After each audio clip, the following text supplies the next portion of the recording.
Assalamualaikum warahmatullahi wabarakatuh. Halo semua, perkenalkan saya Bese Anissa dengan NIM L1A11904 dari kelas R002 Program Studi Kehutanan Fakultas Pertanian Universitas Jambi. Di video kali ini saya akan membahas mengenai perbanyakan generatif tumbuhan. Tapi sebelum masuk ke pembahasan tersebut, saya akan sedikit membahas atau mengulas mengenai apa itu perbanyakan atau perkembangbiakan. Nah, perbanyakan atau perkembangbiakan itu adalah suatu proses untuk menciptakan tanaman baru dari berbagai sumber atau dari bagian tanaman itu sendiri. Nah, perbanyakan atau perkembangbiakan itu terbagi atas dua, yaitu perbanyakan secara generatif dan juga perbanyakan secara vegetatif. Sekarang kita masuk ke pembahasan mengenai perbanyakan generatif. Nah, perbanyakan generatif itu merupakan cara perkembangbiakan tumbuhan dengan cara kawin atau bertemunya sel kelamin jantan dan juga sel kelamin betina, atau perkembangbiakan yang dialami oleh tumbuhan berbiji melalui proses penyerbukan yang terjadi pada bunga. Perbanyakan secara generatif itu memiliki kelebihan dan juga kekurangan. Kelebihannya itu adalah yang pertama, tumbuhan yang berkembang biak secara generatif memiliki sistem perakaran yang kuat, masa produktivitas lebih lama, lebih mudah diperbanyak atau dikembangbiakkan, dan dapat menghasilkan varietas-varietas baru melalui kegiatan penyilangan. Kekurangan dari perbanyakan secara generatif itu adalah yang pertama, tanaman baru yang dihasilkan dari perbanyakan generatif belum tentu memiliki sifat yang sama dengan sifat yang dimiliki oleh induknya. Yang kedua, varietas yang baru muncul belum tentu lebih baik dari varietas-varietas sebelumnya. Yang ketiga, waktu berbuahnya itu lebih lama dan kualitas tanaman baru yang dihasilkan belum langsung diketahui, tetapi baru bisa diketahui setelah tanaman tersebut berbuah. Sesuai gambar di atas, sekarang saya akan menjelaskan mengenai bunga.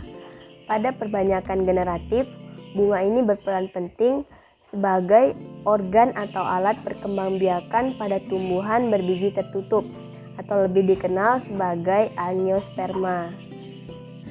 Secara umum, bunga itu memiliki bagian-bagian, yaitu kelopak bunga, mahkota bunga, kepala sari, tangkai sari, kepala putik, tangkai putik, dasar putik, tangkai bunga, dan bakal biji. Sekarang kita lanjut ke pengelompokan bunga. Jadi, bunga itu dikelompokkan berdasarkan dua kriteria. Kriteria yang pertama itu berdasarkan kelengkapan alat perkembangbiakannya, yaitu kelompok bunga sempurna dan juga kelompok bunga tidak sempurna. Kriteria yang kedua itu berdasarkan kelengkapan bagian-bagian bunganya, yaitu kelompok bunga lengkap dan juga kelompok bunga tidak lengkap. Pertama, saya akan menjelaskan mengenai bunga sempurna. Bunga sempurna itu adalah bunga yang memiliki dua alat perkembangbiakan dalam satu bunga, yang berarti dalam satu bunga memiliki putik dan benang sari. Contohnya itu pada bunga mawar dan juga bunga matahari. Yang kedua adalah bunga tidak sempurna. Bunga tidak sempurna itu adalah bunga yang tidak memiliki putik dan benang sari sekaligus dalam satu bunga. Bunga itu hanya memiliki salah satunya saja. Contohnya pada bunga pepaya dan bunga jagung. Selanjutnya itu adalah bunga lengkap. Bunga lengkap adalah bunga yang memiliki bagian-bagian bunga secara lengkap, yang artinya bunga tersebut memiliki bagian-bagian bunga mulai dari kelopak bunga, mahkota bunga, benang sari, dan putik. Sedangkan bunga tidak lengkap itu adalah bunga yang tidak memiliki salah satu bagian dari bunga tersebut. Contohnya itu pada bunga Kamboja. Sekarang kita masuk ke penjelasan mengenai proses penyerbukan. Perkembangbiakan secara generatif pada tumbuhan berlangsung melalui proses penyerbukan. Penyerbukan itu adalah proses menempelnya atau jatuhnya serbuk sari ke kepala putik sehingga terjadi pembuahan. Proses penyerbukan dimulai dari jatuhnya atau melekatnya serbuk sari ke kepala putik. Setelah terjadinya penyerbukan pada serbuk sari, tumbuh bulu serbuk sari yang kemudian menuju ke ruang bakal biji. Kemudian serbuk sari masuk ke ruang bakal biji melalui bulu serbuk sari tersebut. Di dalam ruang bakal biji terjadi pembuahan, yaitu peleburan antara serbuk sari dan kepala putik. Hasil dari penyerbukan tadi yaitu berupa zigot. Zigot berkembang menjadi lembaga atau embrio. Lembaga berkembang menjadi bakal biji. Bakal biji berkembang menjadi biji dan bakal buah. Nah, bakal buah berkembang lagi menjadi daging dan buah. Setelah kita mengetahui mengenai proses penyerbukan, sekarang kita masuk ke macam-macam penyerbukan. Nah, ada dua hal yang membedakan penyerbukan pada tumbuhan, yaitu yang pertama berdasarkan perantaranya, yaitu penyerbukan anemogami, penyerbukan zoidiogami, penyerbukan hidrogami, dan penyerbukan antropogami. Yang kedua berdasarkan asal serbuk sarinya, yaitu penyerbukan autogami, penyerbukan geitogami, penyerbukan alogami, dan penyerbukan hibridogami. Yang pertama itu adalah penyerbukan berdasarkan perantaranya, yaitu penyerbukan anemogami. Penyerbukan anemogami itu adalah penyerbukan dengan bantuan angin. Yang kedua itu adalah penyerbukan zoidiogami. Penyerbukan zoidiogami itu adalah penyerbukan dengan bantuan hewan. Yang ketiga, penyerbukan hidrogami. Penyerbukan ini adalah penyerbukan dengan bantuan air. Yang terakhir adalah penyerbukan antropogami. Penyerbukan antropogami itu adalah penyerbukan dengan bantuan manusia. Yang kedua adalah penyerbukan berdasarkan asal serbuk sarinya, yaitu penyerbukan antogami atau penyerbukan sendiri.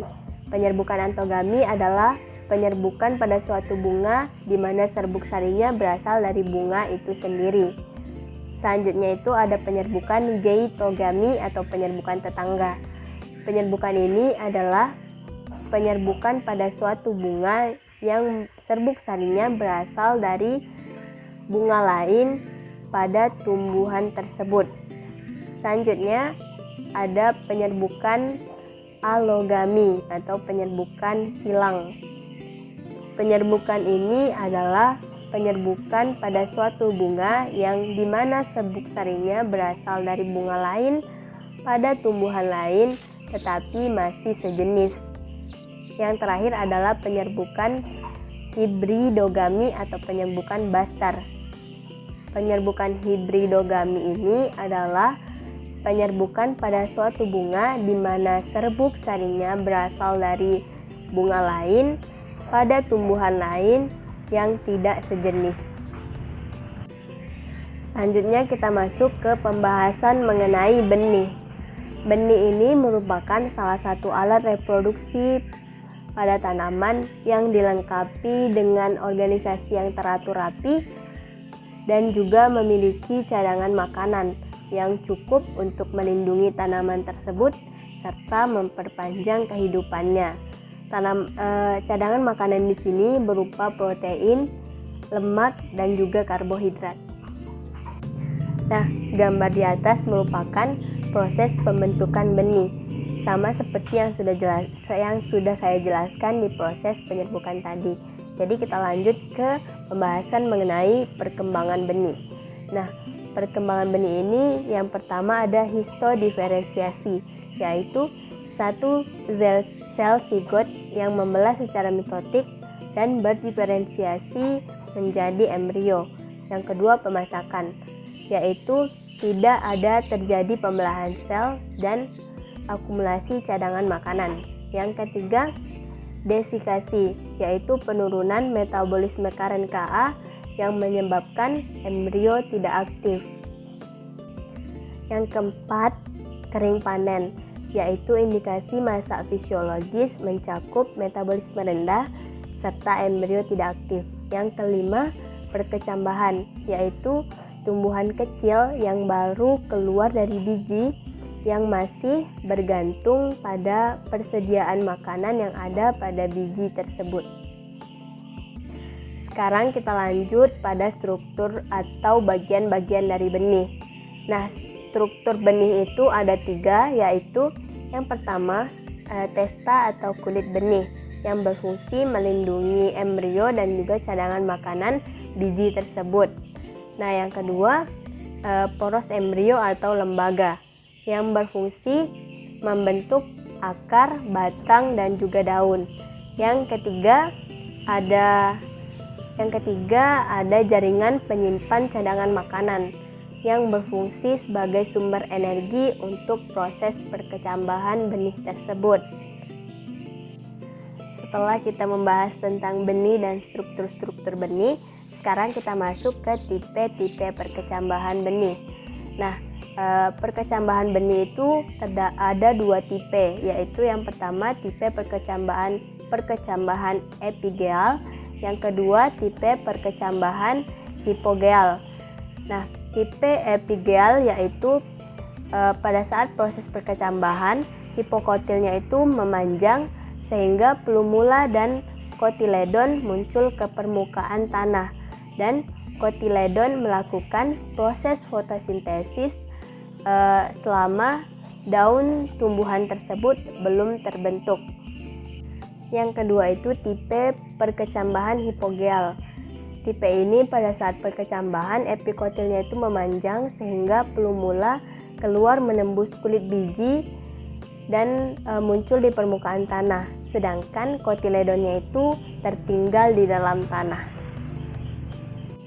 Nah, sekarang kita masuk ke penjelasan mengenai buah. Apa sih itu buah? Buah itu merupakan hasil dari proses penyerbukan pada bunga.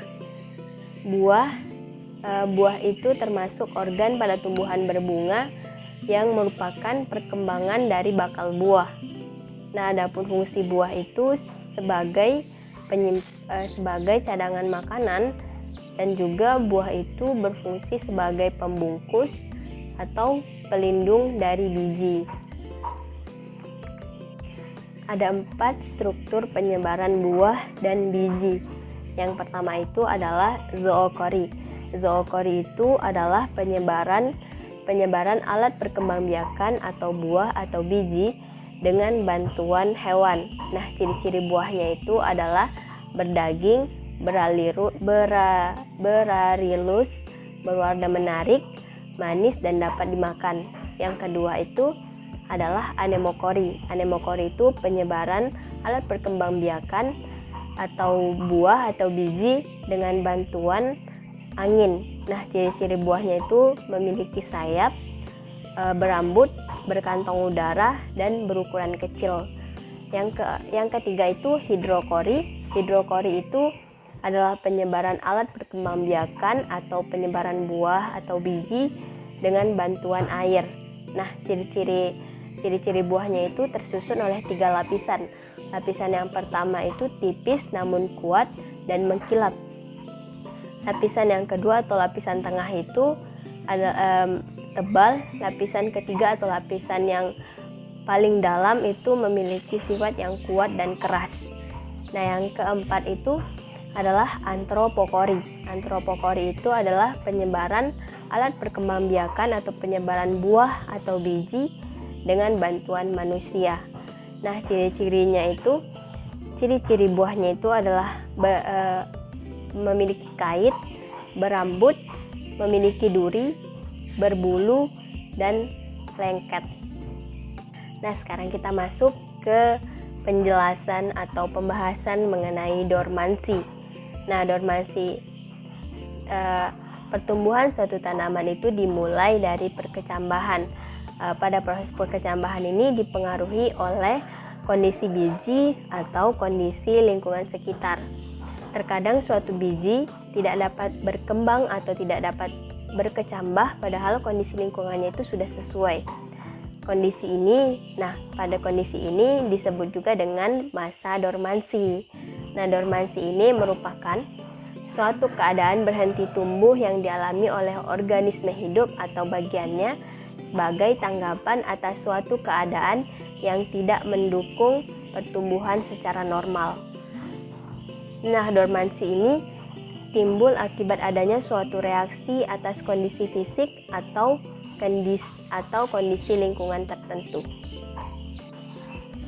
Ada 4 penyebab terjadinya dormansi. Yang pertama itu rendahnya atau tidak adanya proses imbibisi atau proses penyerapan air.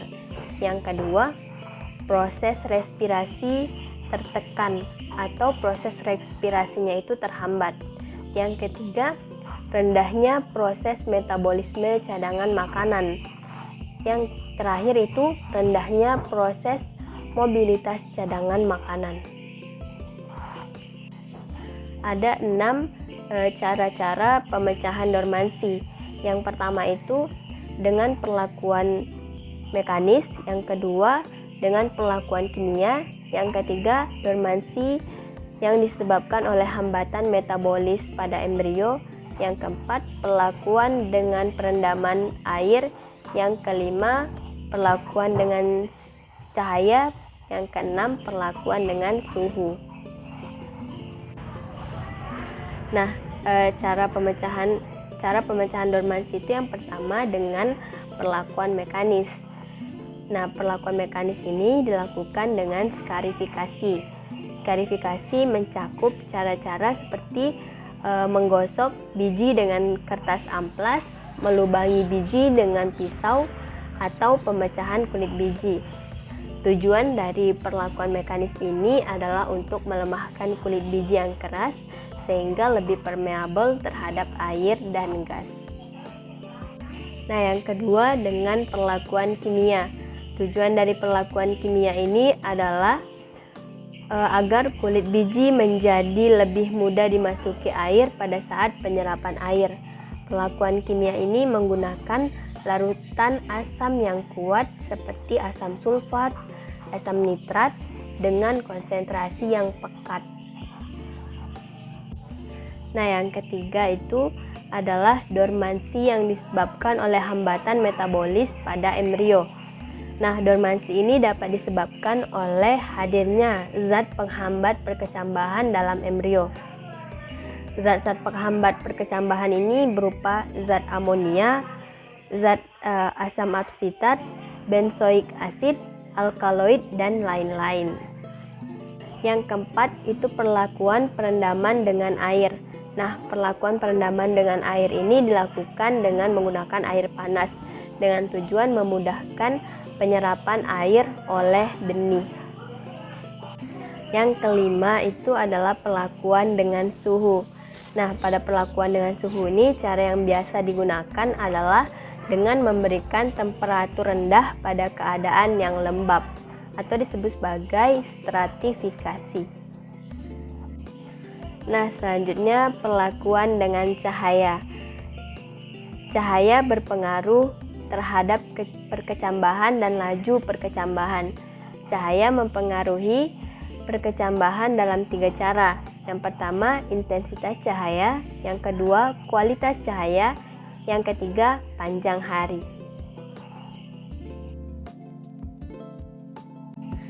Hanya itu yang dapat saya sampaikan mengenai perbanyakan secara generatif atau perkembangbiakan secara generatif. Lebih dan kurangnya saya mohon maaf. Saya ucapkan terima kasih. Wassalamualaikum warahmatullahi wabarakatuh.